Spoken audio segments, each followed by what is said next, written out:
স্বাগতম, নমস্কার। শুরু করছি আইইএম বা ইনস্টিটিউট অফ ইঞ্জিনিয়ারিং ম্যানেজমেন্টের যে দুটি বিশ্ববিদ্যালয় রয়েছে, ইউইএম অর্থাৎ ইউনিভার্সিটি অফ ইঞ্জিনিয়ারিং ম্যানেজমেন্ট, যেটার একটা রয়েছে আমাদের কলকাতার নিউ টাউনে, অন্যটি জয়পুরে।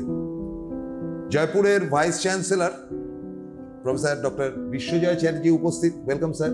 নমস্কার। আর আমার বাঁদিকে রয়েছেন টোটাল আইএম গ্রুপের director professor doctor Satyajit Chakraborty. নমস্কার। একটা ব্যাপার আপনাদের দুজনের কাছে আমার যেটা প্রশ্ন, আপনারা কোয়ালিফিকেশনের পর কোয়ালিফিকেশন বাড়িয়ে গেছেন এবং এটা আমার কাছেও একটা গর্বের ব্যাপার ব্যক্তিগতভাবে এবং আমাদের সংস্থার কাছেও বটে, যেটা আমাদের ম্যানেজিং ডিরেক্টর প্রায় বলে থাকেন যে একটা কোর্সের সময় শুরু হবে, যেটা হলো না এবার 2025, কিন্তু আপনারা করতে পেরেছেন এবং আপনারা সেটা করতে পেরেছেন সিম্পলি যে টোটাল ব্যাপারটাই আপনাদের কন্ট্রোলে রয়েছে ইউনিভার্সিটি। বিদেশে যেটা হয়ে থাকে আর কি, বাধ্যতামূলক ব্যাপার আসলেই তখন নানান রকম সংকট, আপনার কোর্ট কেস, এটা ওটা করে 12টা বেজেছে অনেকটাই। আমরা সুখী যে দে হ্যাভ অলরেডি স্টার্টেড মানে কি মিড জোনে রয়েছে ফার্স্ট সেমিস্টার। কিন্তু আপনারা আপনাদের যে কোয়ালিফিকেশন এন্ড কোয়ালিটি, ধরুন আমি কোনো কলেজে পড়াতে চাই বা আমি সায়েন্টিস্ট হব, আফটার বিটেক কি সাজেশন? আরে বিটেক পাস করার পর, দেখুন, বিটেক পাস করার পর এখন ইউজিসি নতুন নিয়ম করেছে যে 75% যদি বিটেকে থাকে তাহলে ছাত্রছাত্রী ডাইরেক্ট পিএইচডিতে যেতে পারে। হ্যাঁ, আর যদি 75% না থাকে বিটেকে, তাহলে তাকে এমটেক বা এমএসএ যেতে হবে, তারপরে পিএইচডিতে যেতে হবে। ঠিক আছে, এবার রিসার্চ পজিশনগুলো বা একাডেমিক পজিশনে PhD is a must, PhD একদম কম্পালসারি। সুতরাং যারাই ভাবছে যে বিটেক করে একাডেমিক লাইনে যাবে বা রিসার্চ লাইনে যাবে, তাদের অবশ্যই পিএইচডির দিকে তাকিয়ে এগোনো উচিত। এবং সেটা কিন্তু কাজ করতে করতে কিছুটা পার্ট টাইমেও করা যায়, কারণ ইভেন আইআইটি খড়গপুর বা আইআইটিতেও ধরুন 6 মাস বা 1 বছরের যে রেসিডেন্সিয়াল কোর্সটা করার পর বাকিটা কিন্তু তারা পার্ট টাইমে কাজ করতে করতে করা যায়। সুতরাং আমরা তো প্রত্যেক ছাত্রছাত্রীকে আমরা সমানে এনকারেজ করছি।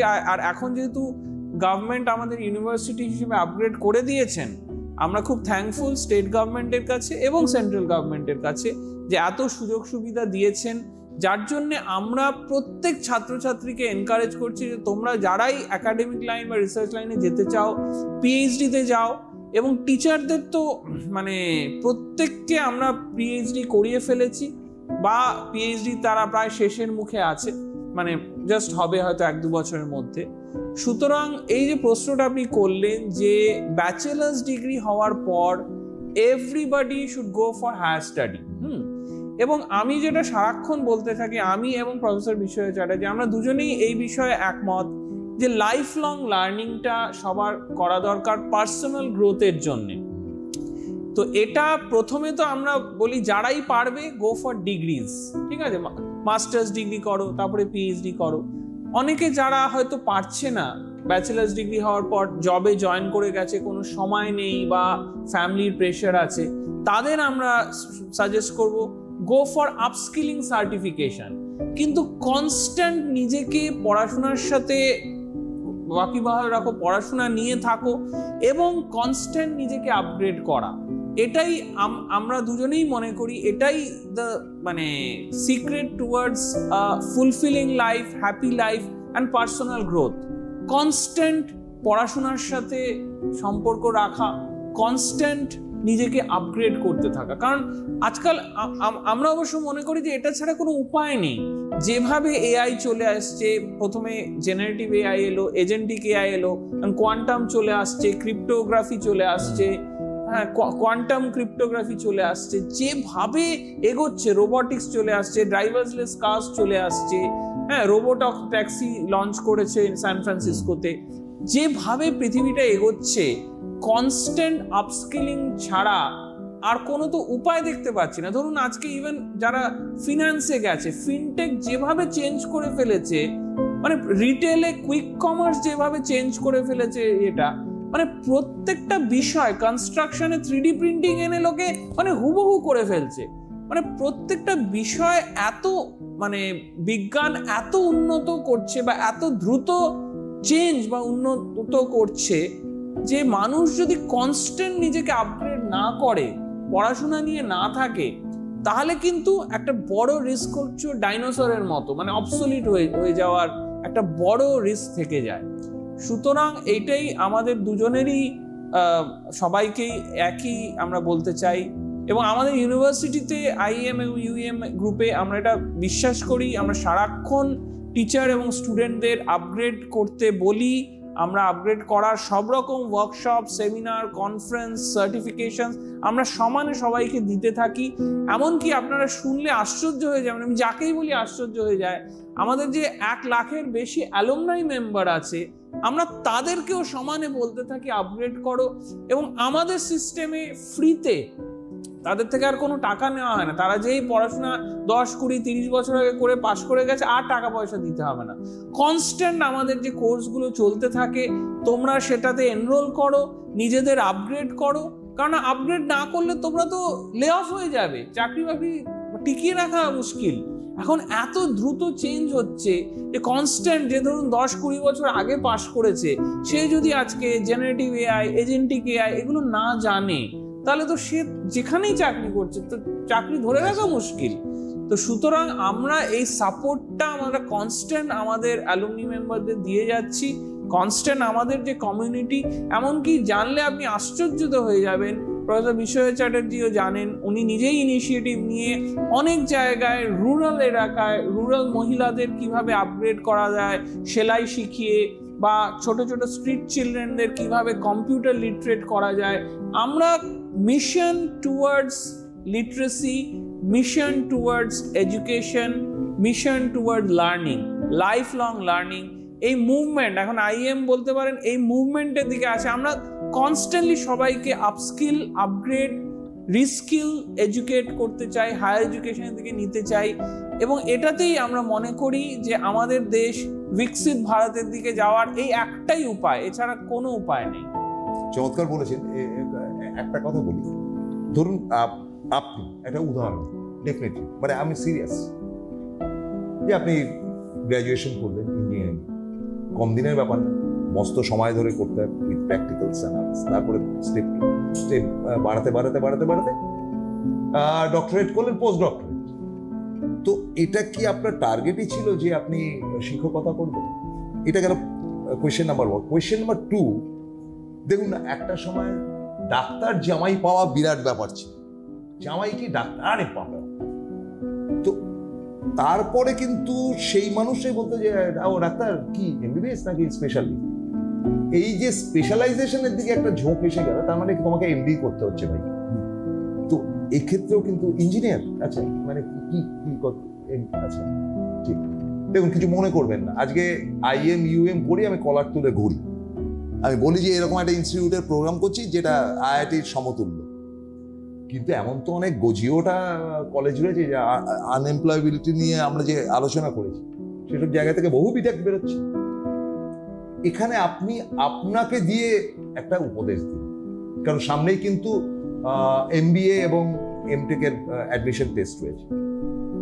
দেখুন, আমি এমন কোনো একটা বড় হস্তি নই যে নিজেকে দিয়ে আমি মানে বিচার করব বা নিজেকে দিয়ে আমি কম্প্যারিজন করবো, এরকম কোনো মানে জায়গায় ক্রিয়েট হওয়ার এখন কোনো জায়গায় নেই। বাট হ্যাঁ, আমি কিছু কথা বলবো, যে কথাগুলো না আপনারা একটু শুনবেন, খুব জরুরি।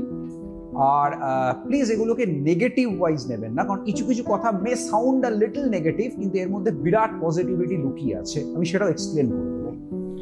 দেখুন, সবার আগে যখন হায়ার এডুকেশনের প্রশ্ন ওঠে, একটু আগেই ডক্টর চক্রবর্তী বলছিলেন যে আমরা একটা বিরাট মিশন নিয়েছি, মিশন লিটারেসি। দেখুন, যখন ন্যাশনাল এডুকেশন পলিসিটা তৈরি হয়, তখন একটা বিরাট দিক আপনি দেখবেন যে পড়াশোনাকে ইজিলি পৌঁছে দেওয়া বিভিন্ন লোকের কাছে, that was a mission of this national education policy. এটাকে মাথায় নিয়ে কিন্তু করা হয়েছে।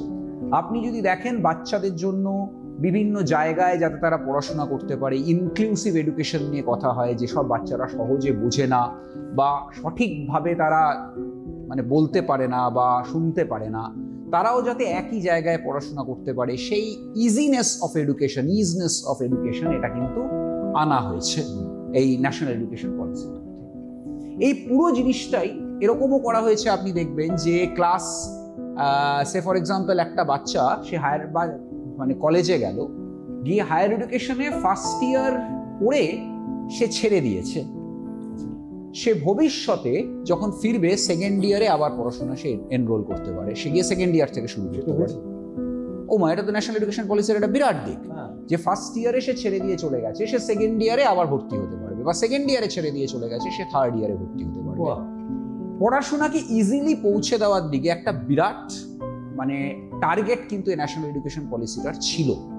একইভাবে স্কুলেও হয়েছে, যে স্কুলে যখন তুমি ক্লাস 10-এর পরীক্ষা দিচ্ছ, 10 পাস করে বেরিয়ে গেছো, তুমি 11 থেকে 10 বছর বাদেও এসে ভর্তি হতে পারবে। এসব দিক কিন্তু ন্যাশনাল এডুকেশন পলিসিতে বারবার বলা হয়েছে, মানে education easily to be reaching, মানে should easily reach to different sections of the society. কেন করা হয়েছে?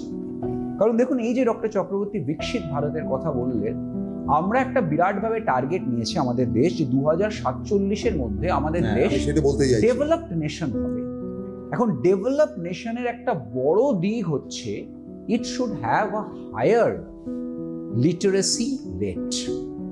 দেখুন, আমরা টার্গেট নিয়েছি যে 50% of people should be higher literated by this time, by 2035 আমরা টার্গেট নিয়েছি। 2035-এর মধ্যে যদি 50% লোককে আমরা বলতে পারি ইন্ডিয়ায় যে তারা লিটারেসিকে ছাড়িয়ে হায়ার এডুকেশনে গেছে, লিটারেসি শোনা, লিটারেসি আমরা হয়তো এখন 64-70%-এর কাছাকাছি আছি, বাট হায়ার এডুকেশনে যেতে পারে যদি 50% লোক, তাহলেও আমরা একটা মোটামুটি 2035-এর মধ্যে অ্যাচিভ করলাম, যাতে করে হ্যাঁ 2047-এর মধ্যে সেই টার্গেটটাকে আরো বাড়িয়ে নিয়ে গিয়ে আমরা বলতে পারি আমরা বিকশিত ভারত। দেখুন, এটা করতে গেলে education must rich to different sections of the society. সেসব দিক মাথায় রেখে আমরা বিভিন্ন মানে বিভিন্ন মহিলাদের, যেটা উনি বললেন, সেলাই শেখানো, শিখিয়ে তাদেরকে চাকরি দেওয়া, বা ধরুন বাচ্চা ছেলেদেরকে গ্রামে গিয়ে পড়ানো, প্রচুর উইমেন যারা লিটারেট নয় তাদেরকে শিক্ষাদান করা গ্রামে গিয়ে আমরা প্রায় 25টা গ্রামে গিয়ে প্রায় 1,500 মহিলাকে মানে প্রথম বছরে পড়িয়েছিলাম। এখন তো প্রায় 15,000-এর কাছাকাছি ফিগারটা পৌঁছে গেছে। তাদের কিছু কোয়ালিফিকেশন ছিল না, তারা পড়াশোনা করেন, তাদেরকে করা, এখন তাদেরকে আরো এনকারেজ করা যে তোমরা হায়ার এডুকেশনে যাও, এসব দিকে যাও। এবারে আমি একটা তথ্যে আসছি। কোথায় করেছি? আমরা রাজস্থানের বিভিন্ন ভিলেজেসে করেছি, আমরা কলকাতাতেও করেছি, ওয়েস্ট বেঙ্গলেও করেছি, কিন্তু আমরা রাজস্থানের বিভিন্ন ভিলেজে বিভিন্ন জায়গায় গিয়ে করেছি, এবং আমরা কিছুটা হলেও হরিয়ানাকে টাচ করেছি, এসব সেক্টরে আমরা করেছি। এবার আমি একটা তথ্যে আসছি, একটা ফিগারে আসছি, পুরো অন্যদিকে চলে গেলাম। হ্যাঁ, এটা তো আমি বেসিক এডুকেশনটা প্রয়োজন সেটা সবার নিতে হবে, মিশন এডুকেশন, সেটা নিয়ে একটু কথা বললাম। এবারে আমি আসছি, দেখুন 2023 সালের কথা বলি আমি। 2023-এর ফিগারগুলো তো চলে এসছে, 2024-এর ফিগারগুলো আসছে। 2023-এ চায়নায় 9 লক্ষ পেটেন্ট গ্রান্টেড হয়। 2023-এ 9 লাখ। আবার এই প্লিজ আমার কথাটাকে নেগেটিভলি নেবেন না, আমি কিন্তু একদম পজিটিভ দিকে আসছি। 9 লক্ষ পেটেন্ট গ্রান্টেড হয় চায়নায়। ইউএসএতে 5 লক্ষ পেটেন্ট গ্রান্টেড হয় 2023 সালে। ভারতবর্ষে 2023 সালে 76,000 পেটেন্ট গ্রান্টেড হয়। 9 লক্ষ, 5 লক্ষ, 76,000 পেটেন্ট গ্রান্টেড হয়। নাম্বার অফ রিসার্চ পেপার্স চায়নায় 2023-24 ওই সময়টা, কারণ পেটেন্টের ফিগারটা একটু পরে আসে, রিসার্চের ফিগারটা আপনি 2024-এর ধরতে পারেন। চায়নায় 8 লক্ষ রিসার্চ পেপার অ্যাকসেপ্টেড হয়। ইউএসএতে 5 লক্ষ রিসার্চ পেপার অ্যাকসেপ্টেড হয়। ইন্ডিয়ায় 2 লক্ষ রিসার্চ পেপার অ্যাকসেপ্টেড হয়। অল সেড অ্যান্ড ডান। এটা বললেই আপনারা অনেকেই ভাববেন যে ইন্ডিয়া, তার মানে আমি ইন্ডিয়ার খাটো করছি। আমি তা করছি না, কারণ ইন্ডিয়া কিন্তু পেটেন্টে 2023 সালে আপনি চেক করে দেখুন 6th পজিশনে ছিল, 6 নম্বর পজিশনে ছিল। In the entire world India was in 6th position, যেটা আগে ইন্ডিয়া হয়তো 20 নম্বর, 30 নম্বর, 50 নম্বর পজিশন, সেখান থেকে ইন্ডিয়া 6 নম্বর পজিশনে পেটেন্টে। রিসার্চ পেপারেও তাই, রিসার্চ এক্সাক্ট পজিশনটা আমার মনে নেই, আমার মনে হয় 5th কি 7th ওর মধ্যেই রয়েছে ফিগারটা, কিন্তু সেই পজিশনে কিন্তু ইন্ডিয়া রয়েছে। কাজে ইন্ডিয়া কিন্তু খারাপ করছে না, ইন্ডিয়া যে রেটে প্রোগ্রেস করছে সেটা আনইমাজিনেবল। আমি বারবার বলি, দেখুন সেই দেশ, যে দেশ আজকে আজ থেকে বেশি না, আপনি জাস্ট 30-40 বছর পেছনে যান, এটা আমি আবার সেই আমি অ্যাবসলিউটলি অ্যাপলিটিক্যাল, কারণ দেখুন আমি যখন 40 বছর পেছনে যাচ্ছি এর মাঝখানে অনেক গভর্নমেন্ট চেঞ্জ হয়েছে, ফলে আমি অ্যাবসলিউটলি অ্যাপলিটিক্যাল। কিন্তু আপনি যদি 30-40 বছর আগে যান, যে দেশ যার লিটারেসি রেট ছিল 15%, সেই দেশের লিটারেসি রেট আজকের দিনে প্রায় 70%।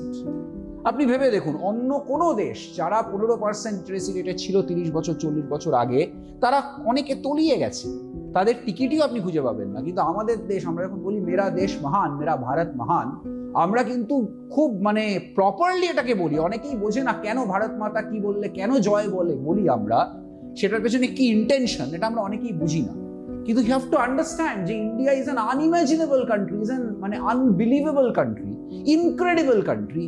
মানে অন্যান্য দেশে বিশ্বাস করে না যে দেশ 16% লিটারেসি রেট আজকে থেকে 40 বছর আগে ছিল, আজকে 70% লিটারেসি রেটে পৌঁছে গেছে। আমরা কোন জায়গায় 6th পজিশনে আমরা রয়েছি পেটেন্টে। কাজে এই ফিগারগুলো যেগুলো আমি বললাম, আপনাদের মনে হতে পারে ফিগারগুলো খারাপ, কিন্তু এই ফিগারগুলো 6th পজিশনে ইন্ডিয়াকে নিয়ে গেছে। কোন জায়গা থেকে? ইন্ডিয়া 50 নম্বর পজিশনে খুঁজে পাওয়া যেত না 30-40 বছর আগে, but India has reached here. কিন্তু দেখুন আবার সেই যখন ফিগারগুলো আপনি দেখছেন 9 লক্ষ ভার্সেস 76,000 পেটেন্ট, তখন সঙ্গে সঙ্গে আপনাদের মনে হচ্ছে না যে আমাদের দেশও কিন্তু 9 লক্ষে যেতে পারে, উই হ্যাভ গট অল পোটেনশিয়ালস। কিন্তু কি করতে হবে? হায়ার এডুকেশনকে সিনসিয়ারলি নিতে হবে। যে দেশ গ্রো করছে, যে দেশ ডেভেলপ, সে দেশ কিন্তু বিটেক পাশ করে বা বিএসসি পাশ করে বা বিকম পাশ করে বা বিএ পাশ করে একটা চাকরিতে ঢুকে গেলাম, আমার সারা জীবন চলে যাবে, বা আমি কোনোভাবে একটা বিদেশে চলে গেলাম হয়ে গেল, সেটা যেন না হয়। আমাদের দেশকেও কিন্তু হায়ার এডুকেশন নিয়ে ভাবতে হবে, দেশের মধ্যে ভাবতে হবে। দেখুন এই জায়গাটা ভীষণ ইম্পর্টেন্ট। হ্যাঁ, আমি বলছি না যে তুমি বিটেক করে চাকরি করবে না, নিশ্চয়ই চাকরি করবে, কিন্তু parallelly you have to think of PhD. আজকের দিনে আবার গভর্নমেন্ট কেন করলো? কারণ গভর্নমেন্টও চায় যে আমরা 6 নম্বর পজিশন থেকে 1 নম্বর পজিশনে যাই। গভর্নমেন্ট কেন করলো যে 75% তোমার যদি মার্কস থাকে তাহলে তুমি ডাইরেক্ট পিএইচডিতে যেতে পারবে? কেন? কারণ প্রচুর পিএইচডির প্রয়োজন। আজকে যদি রিসার্চ পেপার পাবলিশ করতে হয়, অনেক রিসার্চ পেপারে ফিগারটাকে বাড়াতে হয়, পেটেন্ট গ্রান্টেডের ফিগারটাকে বাড়াতে হয়, তাহলে হায়ার এডুকেশনে যাওয়ার প্রয়োজন। Have to understand the young generation, the new generation will have to understand যে হ্যাঁ, আমি যেমন বিটেক করে বা বিএ পাস করে বা বিএসসি পাস করে বা বিকম পাস করে চাকরি করব, প্যারালেলি আমি যেন মাস্টার্সে এনরোল করি বা পিএইচডিতে এনরোল করি, আমি রিসার্চ পেপার পাবলিশ করি, আমি পেটেন্ট পাবলিশ করি, আমি আমার দেশকে এগিয়ে নিয়ে যাই। যখন আমরা ভাবছি দেশ আমায় কি দিল, একবার নিজেকে প্রশ্ন করি আমি দেশকে কি দিলাম, আমি কি দিলাম দেশকে। সেটা যদি ভাবতে হয় তাহলে আমাকে ভাবতে হবে যে হ্যাঁ, তুমি যদি আজকে সত্যি বিটেক পাস করে থাকো, তুমি আজকে বড় চাকরি করার যদি যোগ্যতা রাখো, তুমি যদি আজকে গুগলে চাকরি করার যোগ্যতা রাখো, তুমি যদি অ্যামাজনে অ্যাপেলে চাকরি করার যোগ্যতা রাখো, তাহলে হ্যাঁ, you must contribute to the number of research, number of patents, number of research papers that the country is doing. Take it to a higher level, যাতে সবাই জানে হ্যাঁ, India is number 1 in that position. এবং সেটা ভীষণ প্রয়োজন বিকশিত ভারত হওয়ার জন্য। দেখুন, যদি আমাদের ডেভেলপ নেশনে যেতে হয়, তাহলে যেমন রুট লেভেল থেকে literacy is very much needed, তার জন্য গভর্নমেন্ট অনেক করছে, হায়ার এডুকেশনে enrolling is very much needed, সেরকমই রিসার্চকে ইনক্রিজ করার প্রয়োজনীয়তা ভীষণ। আইএম এবং ইউইএম গ্রুপে আমরা বিভিন্ন রকম এমবিএ, এমএসসি, এমসিএ, এমটেক বিভিন্ন রকম কোর্সেস চালাই। কাজে তোমরা যারা বিভিন্ন জায়গা থেকে পড়াশোনা করেছো, তোমরা যদি মনে করো তোমরা এইসব কোর্সেসে যাবে, এবছর তো আর হবে না, এবছর তো অ্যাডমিশন ক্লোজ হয়ে গেছে, কিন্তু তোমরা যদি, এখন তো হবে না, এখন তো অনেকদিন ক্লাস শুরু হয়ে গেছে, এখন তো পরীক্ষা সামনে, এখন আর হবে না, কিন্তু পরের বছর তোমরা যদি সেটা সত্যি করতে চাও, please target for next year. তোমরা নেক্সট ইয়ারে আমাদের একটা ভালো অর্গানাইজেশন যে আইএমইউএম গ্রুপ সৎ উদ্দেশ্য নিয়ে করছি, সৎ উদ্দেশ্য নিয়ে আমরা চাইছি যে প্রচুর রিসার্চ পেপার হোক, ভালো ভালো ছেলেরা ভালো ভালো হায়ার এডুকেশনে আসুক, ভালো প্রপার হায়ার এডুকেশন করুক এবং বিরাটভাবে রিসার্চে কন্ট্রিবিউট করুক। তারা এসো, আমরা বিদেশে বিভিন্ন জায়গায় মাস্টার স্টুডেন্টদের নিয়ে যাই, সেখানে তারা গিয়ে তাদের রিসার্চ পেপার প্রেজেন্ট করে, সেখান থেকে প্রফেসরসদের আমরা নিয়ে আসি, যাতে করে আমরাও বুঝতে পারি যে তারা কিভাবে 9 লক্ষ 5 লক্ষ এই ফিগারগুলোয় পৌঁছলো, যাতে in near days, in very near future আমরাও সেই জায়গায় পৌঁছতে পারি। কাজেই তোমরা যদি ভালো হায়ার এডুকেশন চাও, তোমরা নিশ্চয়ই IIM গ্রুপকে বিরাটভাবে কনসিডার করতে পারো।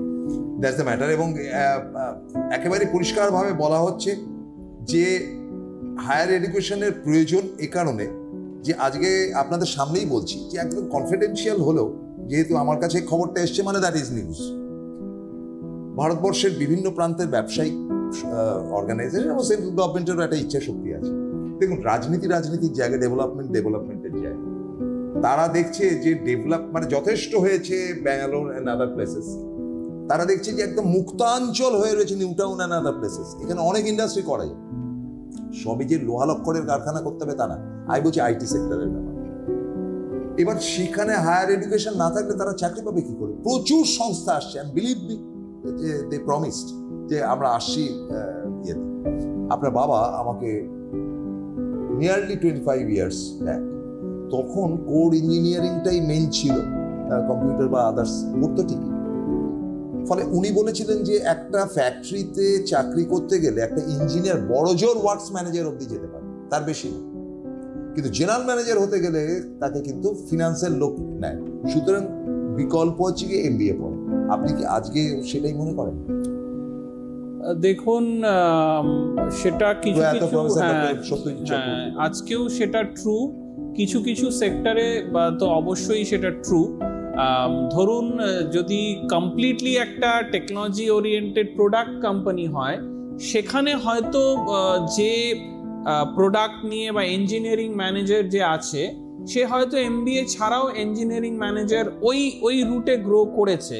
কিন্তু আজকে যদি কোনো সার্ভিসেস কোম্পানি হয়, যেমনি TCS, Infosys, Cognizant, services company বা কোনো FMCG কোম্পানি বা অন্যান্য এই ধরনের কোম্পানি হয়, সেখানে কিন্তু আজকেও সেই কথাটা ট্রু যে MBA করে মানে ম্যানেজমেন্টের দিকে একটু সিনিয়র হয়ে গেলেই ম্যানেজমেন্টের রোলসগুলোতে চলে যাওয়া যায়। একমাত্র যেটা বললাম যে একদম কোর প্রোডাক্ট কোম্পানি, যেমনি ধরুন আজকে গুগলের কিন্তু যারা ম্যানেজার্সরা যারা আছে বা ফেসবুক, তারা কিন্তু ওই ইঞ্জিনিয়ারিং ট্র্যাকেই উঠেছে। তো সেরকম সেরকম আমাদের দেশে অবশ্য কম আছে সেরকম পুরোপুরি ইঞ্জিনিয়ারিং প্রোডাক্টস কোম্পানি। সেই সব জায়গায় MBA দের চেয়েও actual engineering hands on experience বা ম্যানেজমেন্ট যেটা ফ্লোরে শেখা হয়, সেটাকে বেশি প্রাধান্য দেওয়া হয়। কিন্তু আজকেও কিন্তু সার্ভিস সেক্টর যে কোম্পানিজগুলো আছে, ইনক্লুডিং IT সার্ভিসেস, সেখানে কিন্তু একটু সিনিয়রিটি হয়ে গেলেই MBA এর প্রাধান্য পায়। এবং এমন হয় যে ইঞ্জিনিয়ার্সদের কোম্পানি থেকে পয়সা দিয়ে ছুটি দিয়ে বলে তুমি MBA-টা করে এসো, বা তুমি বিভিন্ন মানে ইনফ্যাক্ট IIM-এরও আমাদেরও টাই আপ আছে, বা আমাদেরও বিভিন্ন কোম্পানি থেকে লোকজন এসে MBA-টা করে তারপরে আরো সিনিয়র ম্যানেজমেন্ট রোলসে যায়। সেটা আমরাও দেখেছি যে বিভিন্ন, আমি জানি না কোম্পানির নামগুলো হয়তো বলা ঠিক হবে না, বিভিন্ন IT কোম্পানিজগুলো আছে, তারা তাদের কিন্তু সিনিয়র লোকেদের আমাদের এখানে পাঠায়, ইনক্লুডিং আর্মি বা নেভি, আমাদের এখানে পাঠায় ম্যানেজমেন্টে। তারা সার্টিফিকেশন, ডিপ্লোমা বা ডিগ্রি করে, MBA ডিগ্রি করে তারা আবার ফেরত যায়, গিয়ে আরো সিনিয়র পোস্টে হয়।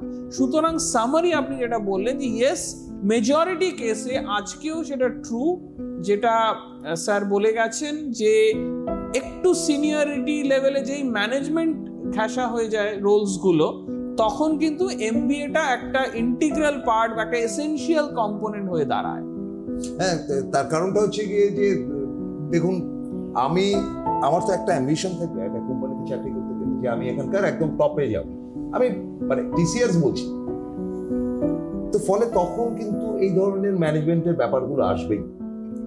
হ্যাঁ, হতে পারে হয়তো বিটেক করতে গিয়ে খানিকটা হতে পারে যে খানিকটা শিক্ষা সে লাভ করবে, কিন্তু তার জন্য ম্যানেজমেন্ট, আমি বলছি MBA এর দিকটা কতটা প্রয়োজন বলে আপনি মনে করেন? আপনাদের দিকটায় আসবো, একদিনে তো সবটা হবে না। যদি MBA এর প্রয়োজনীয়তা বিরাটভাবে রয়েছে বলে আমি মনে করি। তার কারণ হচ্ছে, দেখুন, যে আজকে যখন আমি MBA পড়ছি তখন আমি ফাইন্যান্স, মার্কেটিং এগুলোকে সত্যি রুট লেভেল থেকে শিখছি, এবং সেটা না শিখলে আজকের দিনে অনেকে বলতে পারে, যেটা প্রশ্ন উঠছে যে আর্টিফিশিয়াল ইন্টেলিজেন্স দিয়ে ফাইন্যান্স করে দেওয়া যায়, ম্যানেজ করা যায়, কিন্তু দেখুন সেটা সত্যি নয়। মানে আর্টিফিশিয়াল ইন্টেলিজেন্স, আমি আবারও বলবো, it gives a very average result. If there is no human intervention, তাহলে আর্টিফিশিয়াল ইন্টেলিজেন্স অ্যাভারেজ রেজাল্টস দেয়। ফলে সেটা সত্যি নয় যে তুমি আর্টিফিশিয়াল ইন্টেলিজেন্স দিয়ে করে দিতে পারবে। অ্যাট দ্য সেম টাইম আপনি দেখবেন যে একটা পয়েন্টের পর তাকে ম্যানেজমেন্ট শিখতেই হবে, তাকে MBA করতেই হবে। সে আদারওয়াইজ মার্কেটিং সেক্টরেও তুমি গ্রো করতে পারবে না। কারণ হচ্ছে যে দেখো, তোমাকে কোন লোককে কিরকম প্রেজেন্টেশন দিলে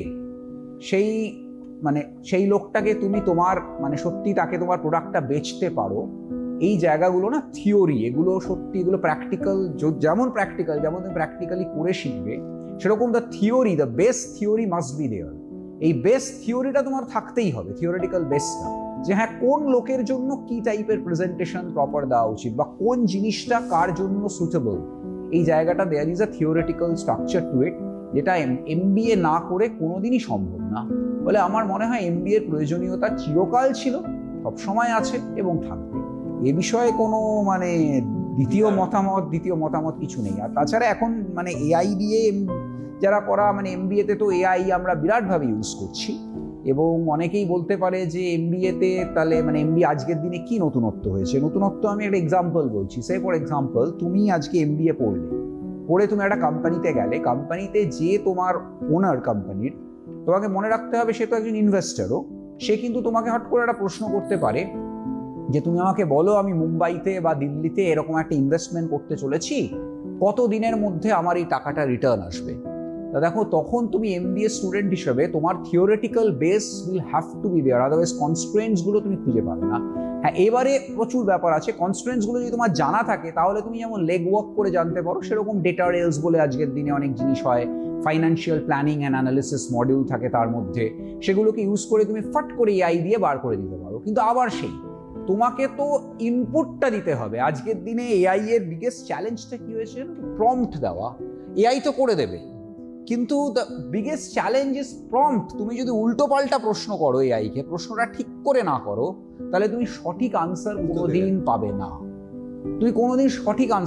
তোমাকে উত্তর কোয়েশ্চেনটা প্রপারলি ফ্রেম করতে হবে AI এর জন্য। আজকের দিনে এটা একটা বিরাট challenge. AI, who will do great with AI? what is the challenge nowadays? The challenge is that you have to give a proper prompt. ফলে কনস্ট্রেন্টটাই তোমরা যদি না জানো, প্রপার কনস্ট্রেন্ট দিতে না পারো, প্রপার ইনপুটস দিতে না পারো, তাহলে যতই ডেটা রেল থাকুক বা যতই ফাইন্যান্সিয়াল প্ল্যানিং অ্যানালিসিস থাকুক, তোমার কাছে প্রপার গ্রাফ, প্রপার আউটপুট আসবে না। সেই জায়গাটা কিন্তু থিওরিটিক্যাল, এটা প্র্যাকটিক্যাল নয়।